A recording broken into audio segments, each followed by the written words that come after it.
Close to 3 months ago, the federal case against Labar, Broman, Spann took a dramatic turn.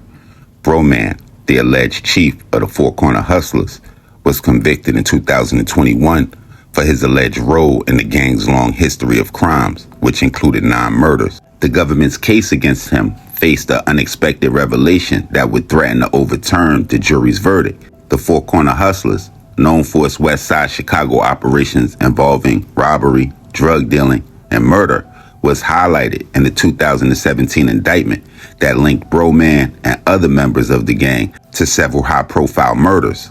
A key witness in the case against Broman and the other alleged Four Corner Hustlers was a former associate by the name of Sammy Booker. He would enter a guilty plea back in 2019 with the understanding that he would receive a sentence between 25 and 35 years. However, it recently came to light that the former prosecutor in the case, Peter Salib, had made a more specific promise to Sammy Booker and recommended a flat 25-year sentence, a promise that had not been disclosed to Broman's defense attorneys or the courts at the time.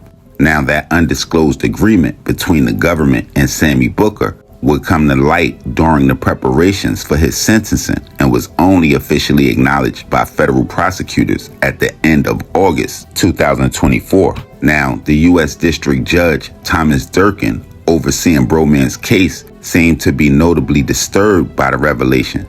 According to an article by the Chicago Sun-Times and a statement he would release, he would highlight the ethical obligations of attorneys and the potential impact on the integrity of Broman's conviction.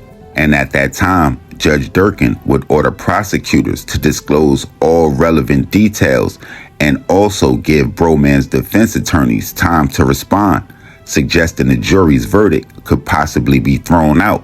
Now, given the significance of this bombshell development, I would reach out to Broman to get him on the phone to try to break everything down. Bro, what up, though? Man, shit, chilling, man. What's the word? What you on? Shit is all good with me. How everything on your side? Man, shit going good. You know, like I already told you about how the government don't pointing fingers and trying to point the finger at this prosecutor and this prosecutor, but shit going good, you know. It's all about now patience, you know. Patience pay off. Well, me and my co-defendants, now we on our way home. Yeah, I seen that. Well, we talked about it, but I seen that in the paper where your case was up again, for real, where it was like to the government had to either re-indict you or drop the charges.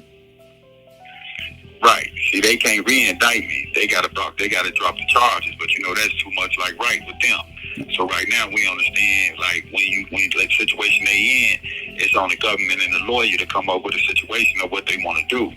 But you know the government don't want to ride and throw the case out. So now we got to file a new motion to dismiss indictment. So with the dismiss indictment thing going, you know they might buck and deny, but right now it's a retrial. Yeah, I seen where the original prosecutor for your case, he ended up resigning, and then the second prosecutor on your case ended up resigning. Yeah, you know, all I'm resigning now because after the judge leaked the article, see, the first prosecutor quit it before I went to trial. This one just quit it when the judge leaked it to the media. He resigned. See, because they all know they was bogus. They knew they couldn't convict us on the case anyway because the case was bogus. Because they put all their cracks up in Sammy Booker, who was lying from the gate. So now they call themselves backdooring him. But shit, I don't give a fuck what happened. You know, this shit chess. So me and my co-defendants back in court. So that's that's love right there with me. You know what I'm saying? That every motherfucker back in court. Yeah, because what the original prosecutor on your case was Peter Salib, wasn't it? Yeah, that was him.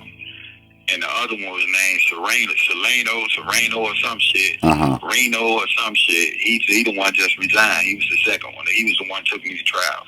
And he resigned after the judge forced their hand to show what they had.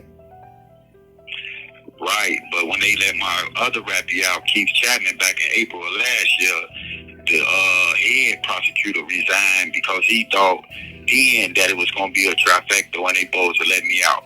But the judge was still riding with them on that. So now it's about everything out.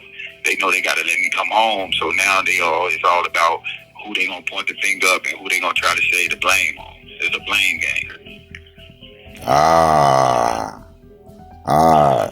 So now they really kind of. This call will be terminated in 2 minutes. So now they really kind of got to show everything, and they ain't really got nothing to show. Right. See, they want to say, "Oh, we gonna give him a new trial," but how can you take me to trial without Sammy Booker? Yeah. So, like I was telling you before, I had 4 counts, but you got to find me guilty of count 1, in order to go to 2, 3, and 4. Which count 1 and 2 is Sammy Booker. So without Sammy Booker, you ain't got 1 or 2. You can't retry me on 3 and 4. I remember when we first talked, I was telling you how we gonna bring you home with this shit, and they were saying how you shouldn't have talked, but you happy that you kind of talked and opened up on that shit, because if it wasn't for that, shit would be at a standstill. Yeah, bro. When I went to sentencing back in May of last year, I opened my mouth because I knew they had railroaded me. You feel me? And a lot of guys don't know. They lawyers tell them to be. This call will be terminated in 1 minute. Man, if you don't open your mouth, you're gonna be in these situations in the joint wishing you did open your mouth. So it's about, man, when you know you ain't do shit, and the feds used to scam motherfuckers. So now it's about, man, open your mouth. I don't give no fuck who it is, man. If you feel you being railroaded, a motherfucker gotta speak up. You don't speak up, you gonna get fucked. When them shirts dropping, because I know they on the way. Yeah, I'm gonna start the free B line. You know, I'm start off with shirts. And on each shirt, it's gonna be a meme on the back of it, really letting motherfuckers know the situation on how these feds get out and about staying strong through the whole situation. So I'm gonna drop them in the next week or 2. You feel me? But yeah, it's gonna be the free B shirts, and I'm gonna try to go crazy with that shit.